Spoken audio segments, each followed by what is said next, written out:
we joined SaaStock a little while ago and are part of their founder circles. It's been absolutely brilliant for us.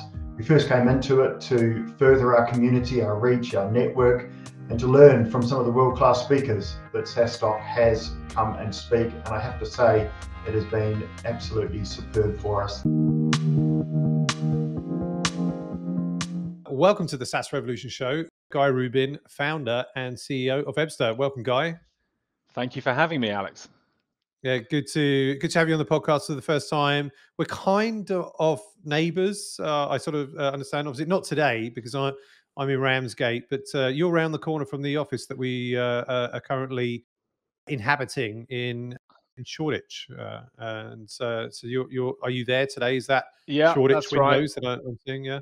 Yes, we moved just behind Old Street almost a year ago now. So we were in the West End for many years, and then our lease happened to come up during COVID. So we got out of there, and then we kind of moved in here, as I say, almost a year ago now, and already bursting at the seams. So might need to grow again before you know it.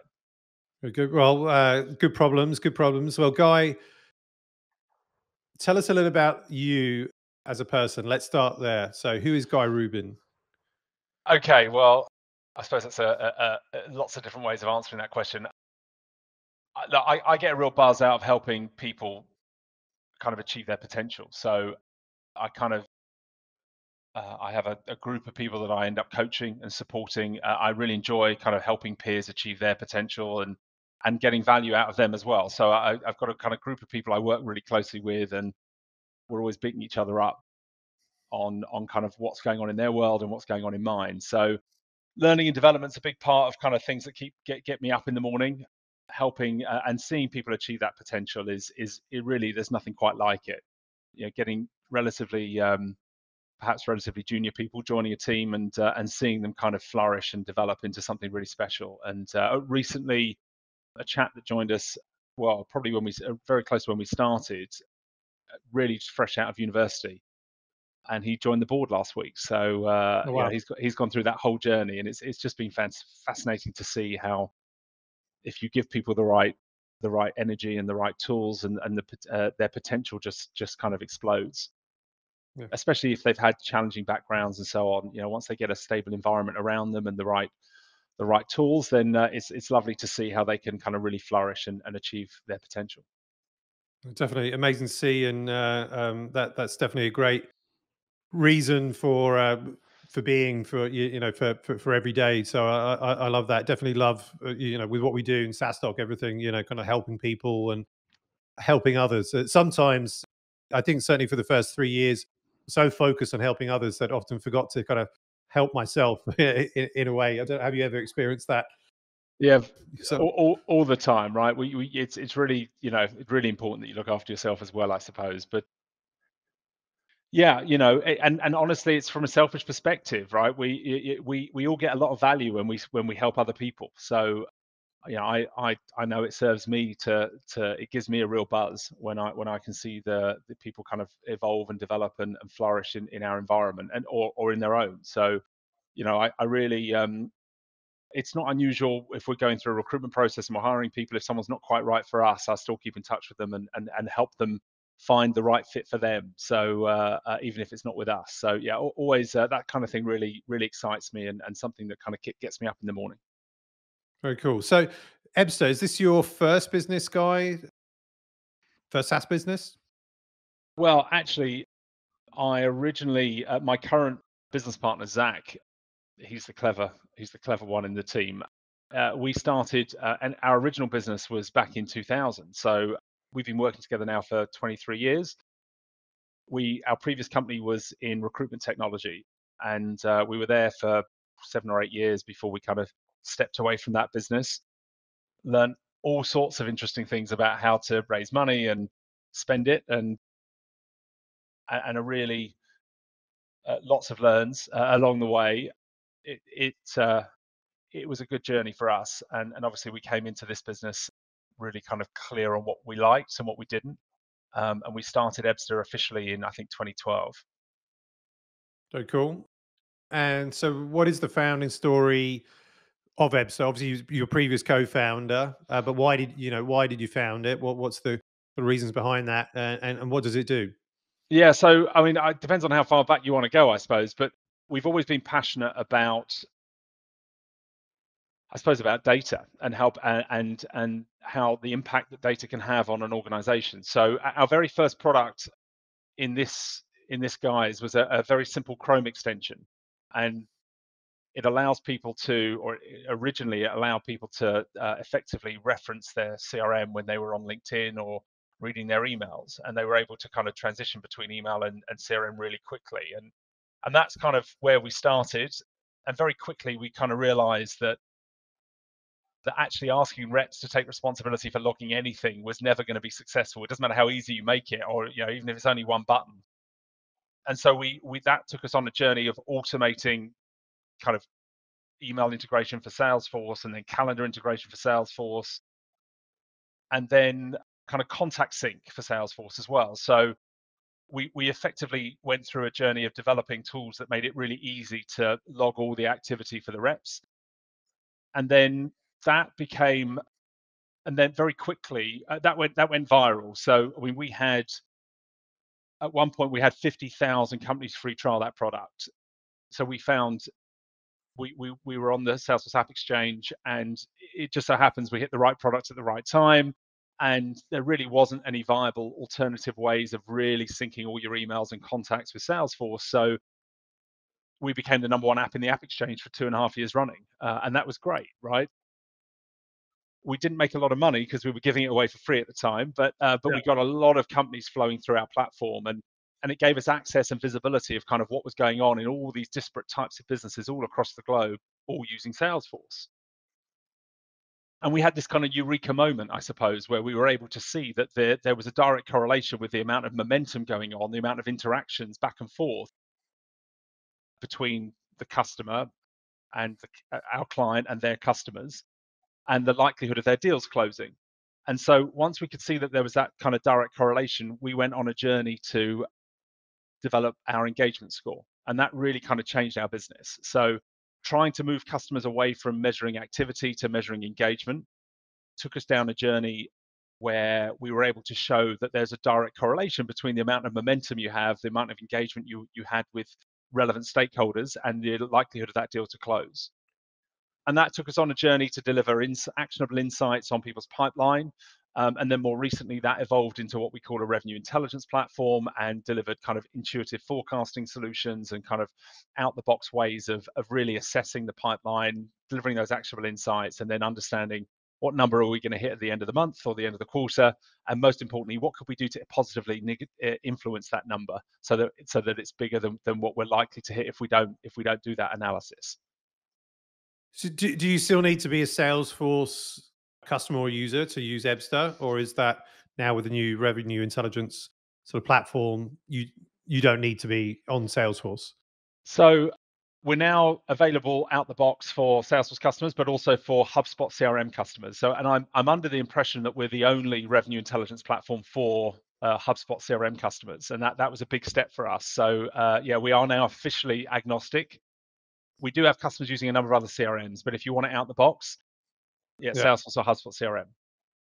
Maybe #1 on HubSpot App Store for the next 2 years, if they have an App Store. I'm sure they do. Right? Yeah. They absolutely do. Yeah. So I often get asked about the name and where ebsta kind of came from, and unfortunately, there's not a particularly exciting story, but it kind of the name came from the ebb and flow of sales data. That was kind of where we came up with the name ebsta.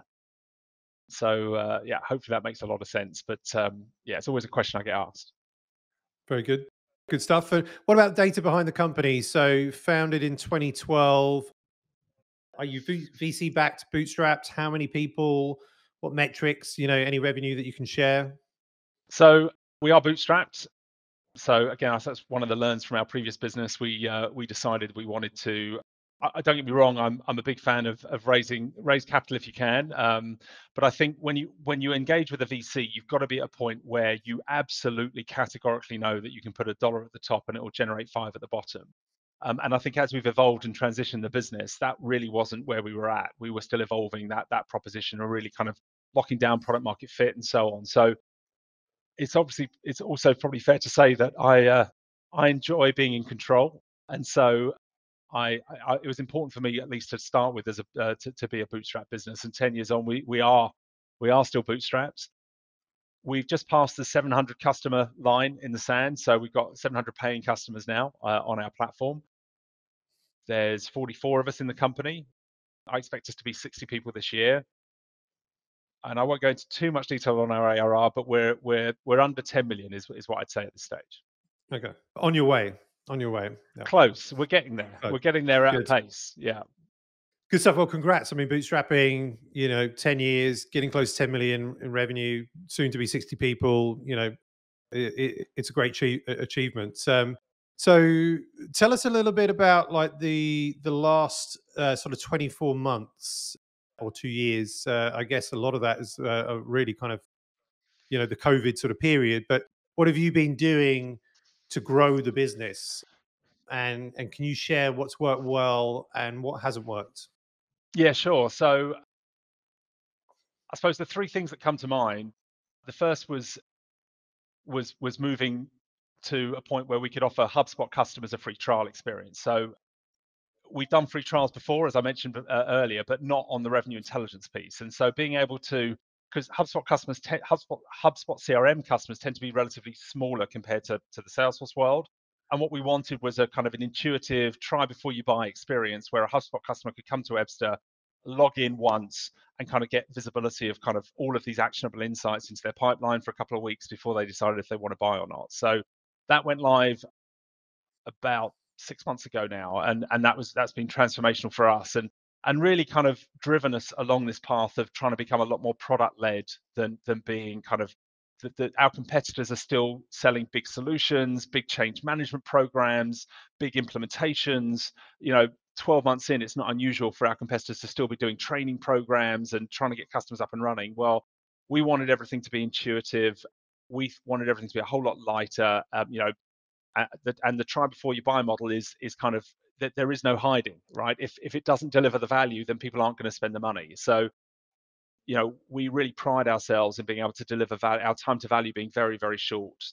And that was a big win for us this year or the last couple of years. One of the other wins, I suppose, would be the way we work with partners. So we've built a real focus on working with growth consultants. So 5 years ago, there was a big push in kind of SIs coming in and helping people implement things like Salesforce, SI being sales system integrators. Now we're seeing a big push for kind of growth consultancy, kind of experts coming in and helping businesses that perhaps their growth isn't as fast as they'd like it to be, helping them to really re-engineer the way they operate. And so a lot of these growth consultants go into these businesses and do an initial audit, and and then after that audit, they come with some recommendations and they go through a program of change. So we've helped to enhance that initial audit. So taking advantage of our short time to value, we're able to partner with these growth consultants to effectively do what we call a RED report. So it's a RED standing for Revenue Engine Diagnostics. So it's a kind of a one-off exercise where we go into a business, analyze all the deals they've closed in the last year or two, build a benchmark, and then compare it to live pipeline to identify risk. So that was a big win for us. And then finally, I suppose, we've always been very Salesforce centric. So again, a big difference between us and our competitors was that all the services that we were delivering inside Salesforce, while a lot of our competitors were trying to take you out of Salesforce and into a different environment. So we were kind of waving that flag saying, you've invested in Salesforce, let's make it work for you. And then as we started developing out this revenue intelligence piece, we quickly hit a wall, because inside Salesforce, reporting is very good at kind of point in time reporting. Here's where you are today. What it's not so good at is showing you the change from last week or last month or last quarter to today. And being able to analyze that change is everything, because you can see the momentum or the lack of. And so we went through a journey of taking all of these data points we were pushing into Salesforce and effectively building out our own standalone console. And we built out pipeline insights and forecast insights and account insights and so on, really kind of showing change and making it really kind of easy to use. And I think what's been really a big, and then the final step in that journey, so we kind of went from Salesforce into this standalone environment, And now that standalone environment's matured, we're taking those components and putting them back into Salesforce. And so when you open up an account, all of your account insights are actually in that account in Salesforce. When you open up an opportunity, all of the insights are in the opportunity. And all the forecasting features are on the homepage inside Salesforce now. So those are probably the 3 wins for me over the last 24 months that we've really focused on. What about anything that hasn't worked? Something that you've tried, whether it's a big bet, something new, but it didn't quite come off, and why? And what were the lessons on that? Yeah, I had to think about this one. Not something you always want to focus on, but I tell you, I suppose that the big lesson for me was not falling down the trap of trying to play someone else's game. Okay, again, let's be clear. This area of revenue intelligence was a really unfashionable place to be 2 or 3 years ago, and then all of a sudden, all of these huge players in San Francisco and on the West Coast have raised infinite capital to compete in what we would consider our space. Yeah. And very quickly, we found ourselves trying to compete or play their game. And unsurprisingly, when we try and play their game, we lose because it's their game, right? Yeah. But actually, we feel that what we do, we don't need to play their game. We don't need to compete from a perspective of, we've got every bell and whistle that they have, or we can do a big complicated implementation or any of that, right? Because actually, we can deliver 80-90% of the functionality and the value with 10% of the work. And actually, that's our USP. And if you want intuitive, simple, quick, short time to value, get under the skin of what's going on in the pipe, and actually, if frankly, affect this quarter's quota. If you want to affect this quarter's quota, you can't. Our competitors just won't be able to operate that quickly. They just can't do it. And they'll deliver you something, arguably very expensive, but a great platform that will change your world. But it will take a year to put it in. Our approach is much lighter. So I think where we failed was when we tried to play someone else's game, when we tried to compete in a space where others had it already sewn up. And I'd encourage those founders and people scaling up to think about, be proud of who you are, and you haven't got to win every game, right? But work out what your wheelhouse is, work out what you want to be the winner of, and there's no one out there that can deliver the value that we can in the time period that we can deliver it. And so that's probably, when we've gone that route, that's where the lessons I've learned. And yeah, trying to play catch up with old world forecasting solutions, in my mind, didn't work for us. A great lesson there. Thanks for sharing that. And we actually, it was in March, we met in person at SaaStock Local London. Nathan Lacker came over. He did a talk, 6 surprising data valuations, and I think there we had a brief chat. And I think you put your hand up to say that you'd recently taken some undiluted capital from FounderPath from Nathan. Can you tell us a little bit more about that? Obviously, you're a bootstrap business, but you've taken some undiluted capital. Why did you do it? And what have you used the money for? And yeah, it's a good. Whatever you can share, obviously, it might be interesting for founders out there that are thinking about doing something similar. Yeah, sure. So first of all, if anyone doesn't know who Nathan is, go and look him up, right? Because he's a force of nature, and his understanding of our space and our ecosystem is second to none. So perhaps I'd say be cautious of what you share, or decide before you meet with him what you want to share. But he's absolutely a fountain of knowledge as to how this world works. And so if you're raising for the first time, or you're scaling fast, if you've got any questions around how the gotchas in that space, there's no one better to talk to. So I've known Nathan for a while. We heard about FounderPath and what he was doing, which is and it's a phenomenal model. We've raised debt in the past, and in a kind of a very traditional way. And if you're trying to raise debt in a business in the UK from other, say, venture debt providers, it can be quite a complex process, and you have to get lawyers involved, and they have to get warrants and all sorts of kind of, you don't be unsurprised if you're spending 20 or 30 grand on legal fees. And it can take quite, a good couple of months to kind of jump through all the relevant hoops. With FounderPath, it took us a week, and the analysis, and they plugged into our Salesforce to have a look at the deals that we had and the customer base we had and the recurring revenue, what our churn rates were, and so on. And then they offered us access to nearly $1 million worth of capital, and then that grew. So we were able to draw down nearly double that by within 3 months. So a very light touch, very easy to engage with, and there weren't really any penalties involved either. And frankly, as you say, no equity on the table. So the answer to your question that you asked is that why did we take on the money? The truth is that we decided we wanted to raise some capital. We didn't do it through a VC. We did it through, there was a group of ultra high net worths that had shown some interest in the business. And as we were going through this journey of trying to negotiate the terms, it's fair to say, we run the business quite lean. So, we don't have a huge cash balance at any one time. And for us, it was important that it didn't come across as if we were, desperate for the capital when we were going through those negotiations. So off the back of a couple of phone calls, within a week, found a path to put some capital into our bank account. It allowed us to show a much healthier balance sheet. And it meant that when we came to the negotiations, we weren't bent over a barrel. We were able to really kind of stand from a position of strength. And I'm pleased to say we raised nearly $4.5 million off the back of that raise, all, as I say, through net worth. So I suppose a late seed round rather than a VC round. But frankly, I don't think we would have been able to do it without the founder path money. Now, slightly frustratingly for Nathan, we paid back his capital kind of after the event, because that was kind of why we used it for. But I wouldn't hesitate to go back and use it again. It's just so flexible, and and as long as you've got a use for the capital, then go for it. A great scenario and use case there. So appreciate you sharing that and bringing that to life. And so I had a peek on the website, obviously, before you came on. I think saw some messaging around predictable sales growth. This is something I'm sure, like all of our listeners, everybody kind of wants, right, and aspires to.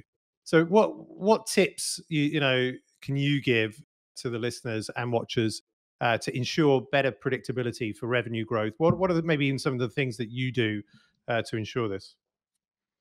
Okay, I thought about this before. I knew the question was coming, so I want to keep it really simple for the people listening in to try and give them something to focus on. I suppose I would break it into a 3-step process. Okay, so step 1 is if you want to build a predictable sales engine, what you're effectively saying is you want to be data driven. Okay, so that's the only way, and you can't be data driven without the data.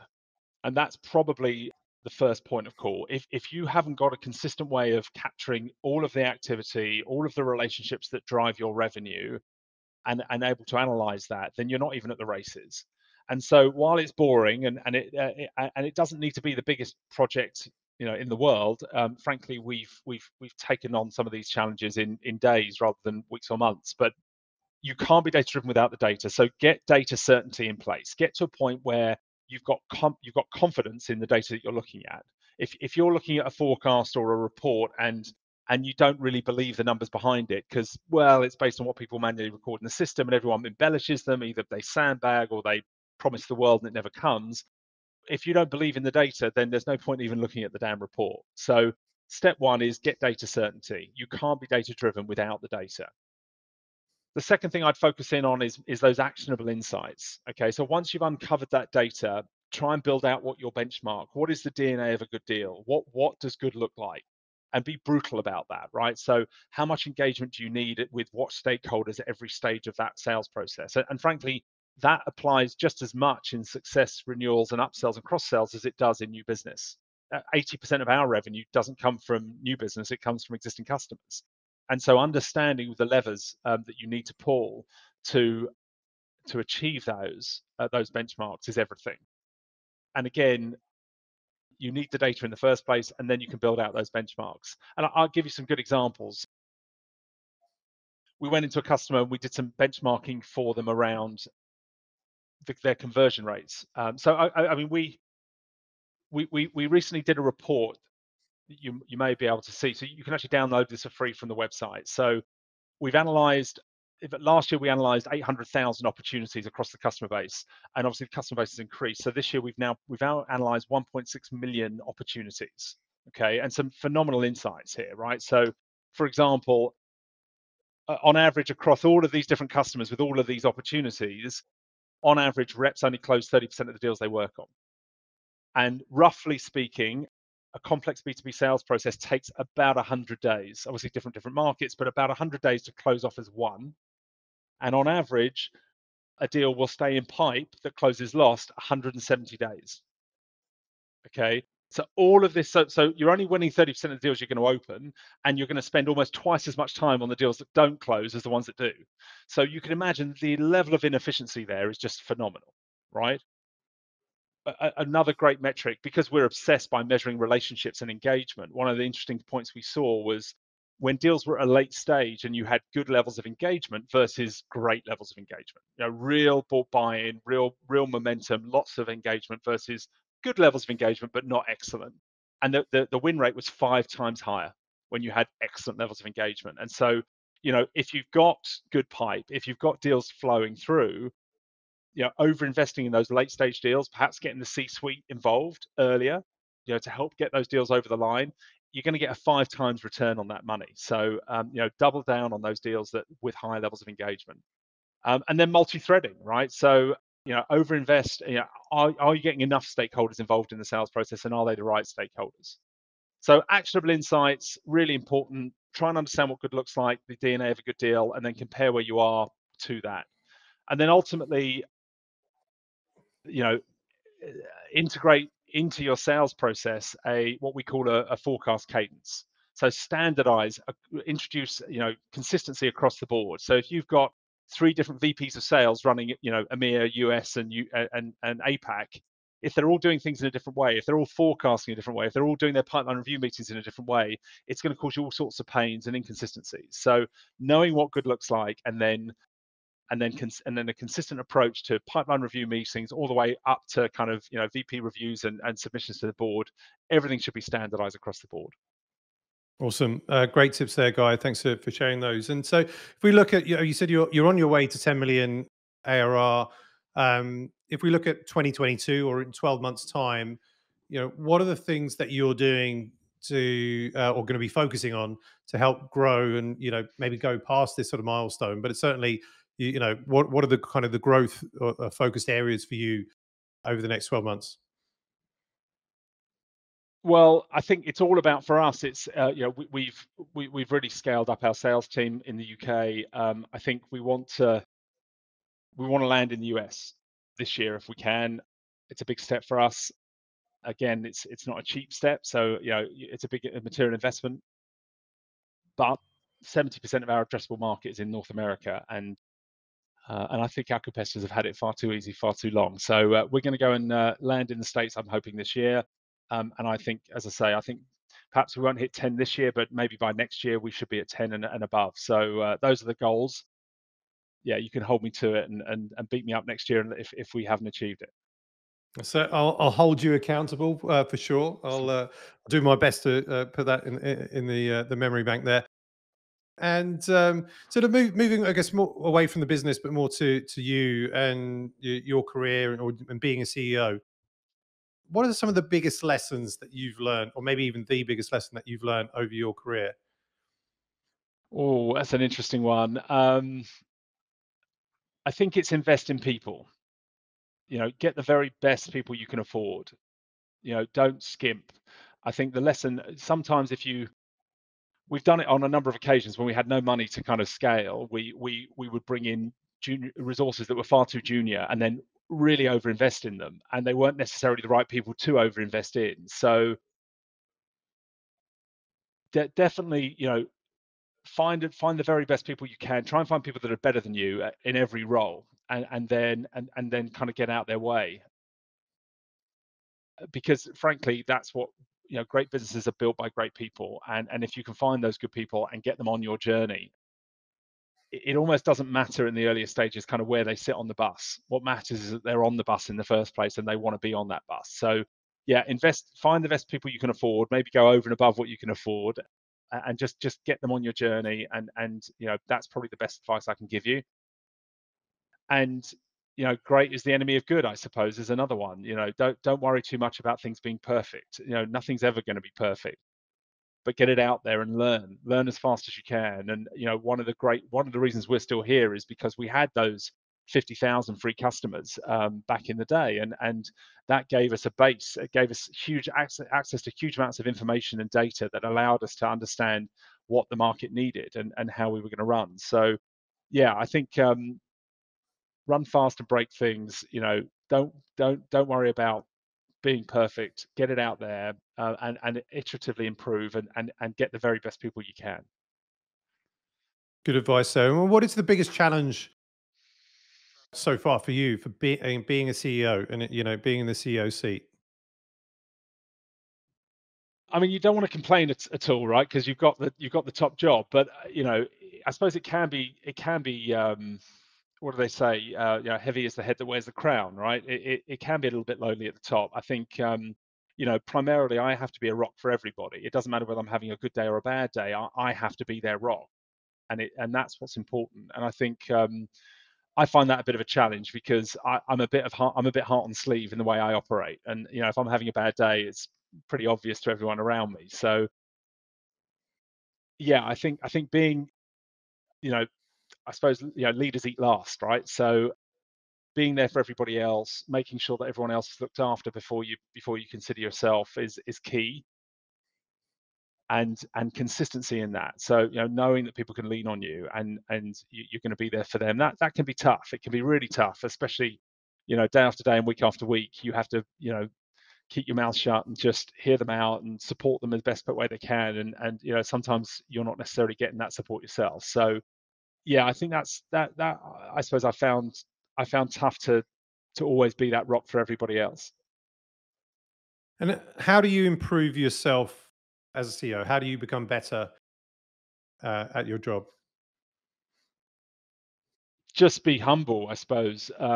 Try and learn from those around you is really key, and it's very easy for people to hide the reality away from you because you're the CEO, and it's also very easy for words that leave your mouth to arrive at their ears as something very different to what you were anticipating. Again, just because of your job title. So it's the old adage, right? Two ears, one mouth. So use them in that order or with that frequency. So yeah, just listen, be kind, and help those around you and learn from those around you as best as you can. Try and be curious every day and ask for help is probably another big one. When we started the business, we had no money at all. I mean, literally, we had to bring our own coffee in to before when we started, and we used to ask some real heavy hitters to be our chairman for the day for our board meetings, and no one ever said no, and everyone was quite happy to kind of oh, that's a very nice thing to ask. Okay, fine, I'll do it, and they kind of grill us. So you'd be surprised. You can ask. Very few people are unwilling to help if you ask.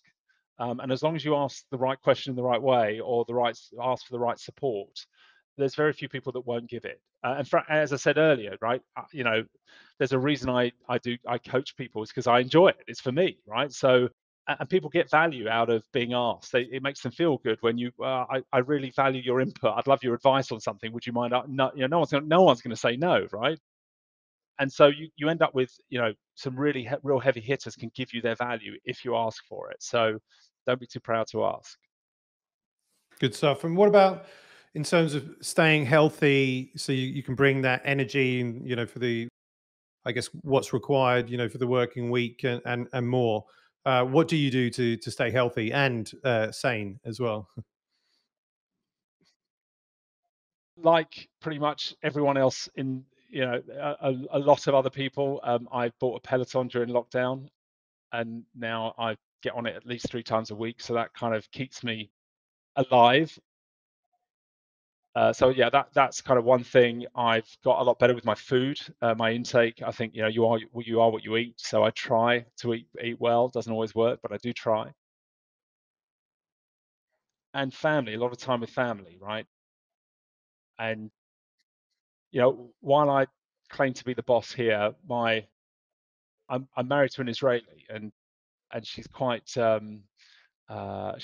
as to who's the boss at home. So, you know, making sure that we all eat well and sleep well, you know, early nights, good food, regular exercise. I mean, it's not rocket science, but it's just consistency, and that's kind of what keeps me alive, I suppose, and keeps me sane. How many hours a night sleep do you get? Somewhere between 7 and 8. Okay, pretty So good. it's not Pretty good. bad, not bad. Yeah, Yeah. as I say, I think it's a lot less when if she's not around. So keeps me in check. Good stuff. Where can people find you online, Guy, if they want to reach out, and ebsta as well? Yeah, sure. So obviously ebsta.com, and you can download the report that we just talked about free. You can kick off a free trial if you're a HubSpot customer. You can follow me or connect with me on LinkedIn, Guy Rubin on LinkedIn, or via email, guyrubin@ebsta.com. I'm very open to connecting with people and talking, you know, all things revenue intelligence. So yeah, if you want to geek out on sales data, reach out and let's have a chat.